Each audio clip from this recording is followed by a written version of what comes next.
Le Conseil constitutionnel a dit le dernier mot sur les résultats des élections sénatoriales du 25 février dernier. Pas trop d'écart avec les résultats provisoires. Le parti Union pour le renouveau et la démocratie intègre la partie. Après 8 mois de fusion, le département de la communication se détache de l'économie numérique et de la digitalisation. Le ministre Dr Bokar Michel cède le département à Gassim Chérif, nommé porte-parole du gouvernement. Mesdames, Messieurs, bienvenue si vous nous rejoignez sur TV24. J'ai annoncé, le Conseil constitutionnel a communiqué ce mardi les résultats définitifs des élections sénatoriales du 25 février dernier. Le mouvement Patriote du Salut en tête avec 43 sièges. Le Rassemblement national des démocrates tchadiens obtient 2 et le parti Union pour le renouveau et la démocratie qui intègre la partie avec un siège. Les précisions de Dimitri Doman. Dans son arrêt, la plus haute juridiction électorale a confirmé la majorité écrasante du mouvement Patriote du Salut MPS. Toutefois, après l'examen des 2 requêtes introduites par le RNDT Le Réveil et l'URD, le Conseil a procédé à des rectifications. À l'issue des résultats provisoires publiés par l'Agence nationale de gestion des élections, le MPS s'était adjugé 45 des 46 sièges en compétition.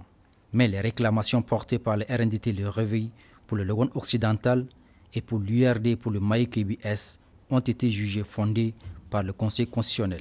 Ainsi, le siège du Logone occidental revient à Sébastien Baïgolmem du RNDT Le Réveil au détriment du MPS. Même scénario dans le Maï-KBS où Ibn Oumar Daoud de l'URD arrache un siège au parti au pouvoir.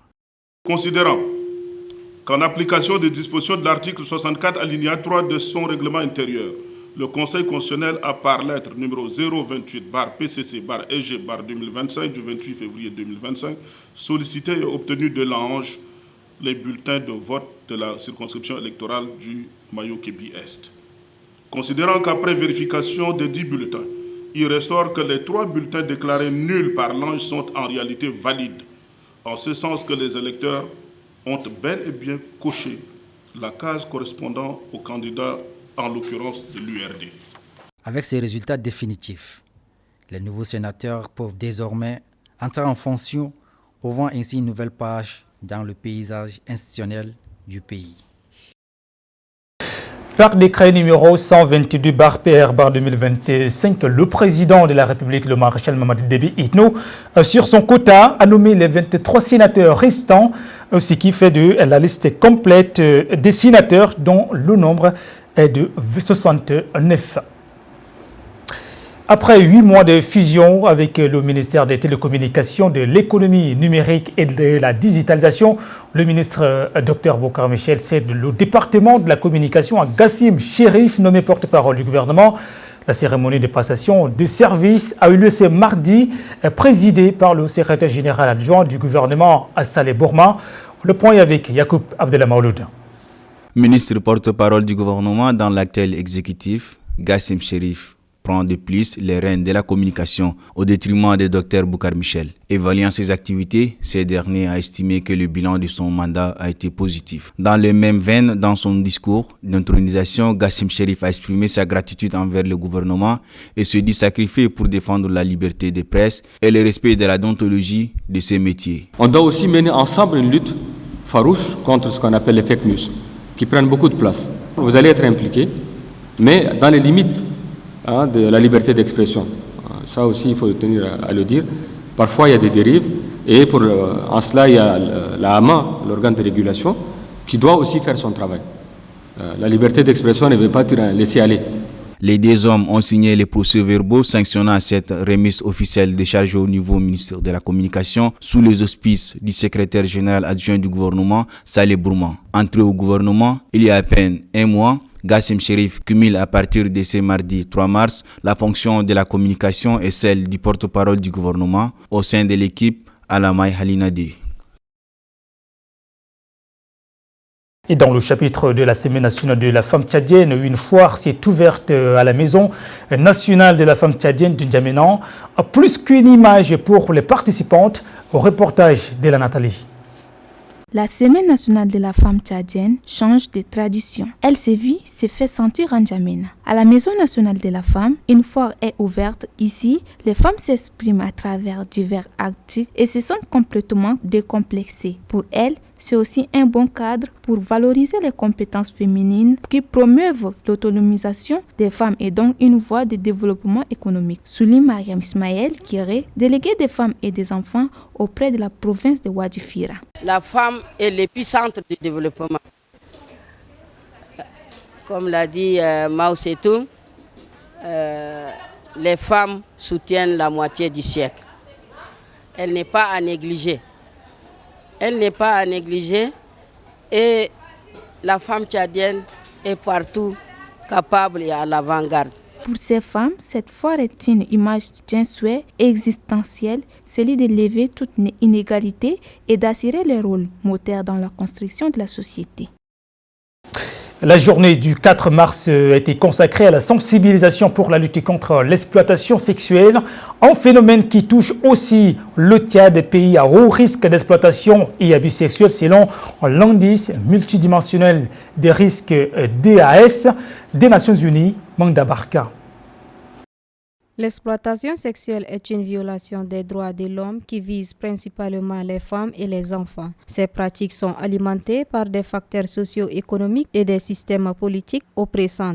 Mais la pauvreté, l'absence d'éducation perpétue l'exploitation sexuelle à l'égard des femmes et des enfants. Ces phénomènes qui se manifestent sous plusieurs formes ne demeurent pas inaperçus au Tchad. Dans les camps de prostitution, on abuse sexuellement et dans les lieux de service, on harcèle sans vergogne et impunément contre l'exploitation sexuelle qui va crescendo. Des campagnes de sensibilisation, des manifestations et des initiatives locales se multiplient pour contraindre les pratiques et soutenir les victimes. Pour Bilong Dingam Nayal, Brenda, de la voix de la femme, celles-ci, sous vulnérables, ont besoin de protection. Les types de violences sexuelles que nous racontons beaucoup, que les femmes viennent se plaindre, c'est beaucoup plus le viol et parfois aussi celles qui sont vendues pour... Genre les femmes les prennent et les revendent et les utilisent pour vendre leur corps, donc dans la prostitution. Et les personnes qui subissent beaucoup plus ces violences-là, nous avons souvent les jeunes filles qui sont abandonnées à elles-mêmes, parfois qui n'ont pas un soutien financier ou bien un soutien des parents.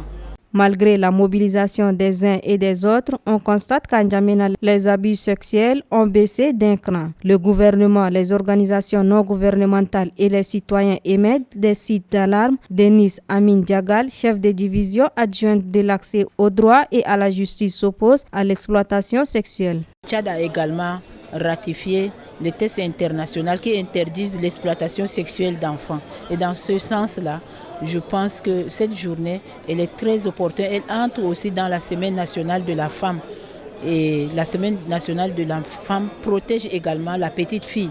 La petite fille, et donc, nous, au niveau du ministère de la Justice et des Droits de l'Homme, et moi je suis directement à la direction des droits de l'homme, nous n'avons pas connu le cas de l'exploitation sexuelle qui nous est parvenu. La Journée mondiale de lutte contre l'exploitation sexuelle interpelle les autorités administratives, judiciaires et traditionnelles afin de prendre conscience de la prostitution, du harcèlement sexuel. C'est aussi un appel au renforcement des lois existantes contre l'exploitation sexuelle et de soutenir les victimes. L'usage des méthodes contraceptives chez les femmes et les jeunes filles à la recherche des solutions pour prévenir les grossesses non désirées est devenu plus fréquent. Il existe différents types de contraceptifs, chacun présentant ses propres avantages, comme l'indique Hawa Zakaria, sage-femme interrogée par nos équipes. On a plusieurs méthodes de contraceptifs qui sont là. Voilà les pilules, on a les micro-junons et les micro-rides. Ici, nous avons le dépôt Provera qui est là, qui s'injecte tous les 3 mois. Et ça, c'est le Nouristera, c'est pour 2 mois. Et ça, c'est le stérilet pour 8 ans. On a le Jadel pour 5 ans. On a un Plano pour 3 ans. Ici, nous avons les pilules de lendemain. Quand la femme fait un rapport non protégé, elle peut les prendre le lendemain pour éviter la grossesse. Ici, nous avons les préservatifs masculins. Ici, nous avons les préservatifs féminins. Et ici, c'est les méthodes chirurgicales, les vasectomies et les hystérectomies. Bon, pour éviter certaines grossesses non désirées et puis les accouchements trop rapprochés. Supposons les contraceptifs, là, juste après une opération, l'utérus a besoin de se reposer. Entre-temps, la femme, quand on le fait césarienne, elle va chez elle, elle fait 6 mois avant de venir dans son foyer. Mais maintenant, comme il y a les méthodes contraceptives, là, on peut le donner et puis elle peut rester chez elle pour éviter la grossesse. Moi, je ne vois pas le risque de contraception à long terme. Peut-être il y a certaines méthodes, quand tu prends et puis ça ne te convient pas, ça fait des hémorragies et quoi, et la personne peut venir vers nous pour corriger les saignements, les spotting. Moi, je conseille aux femmes de venir, de se présenter au service. Le service est gratuit. Donc, au lieu de rester à la maison et faire des grossesses rapprochées, et l'autre fait l'enfant qui fait malnutrition et puis l'enfant décède, il vaut mieux de prendre le contraceptif pour élargir un peu. Et puis, le nouveau conseil exécutif de la Fédération tchadienne de football association prend place après élection samedi de son président Tahir Oley Hassan et compte rendu à Fantasoué.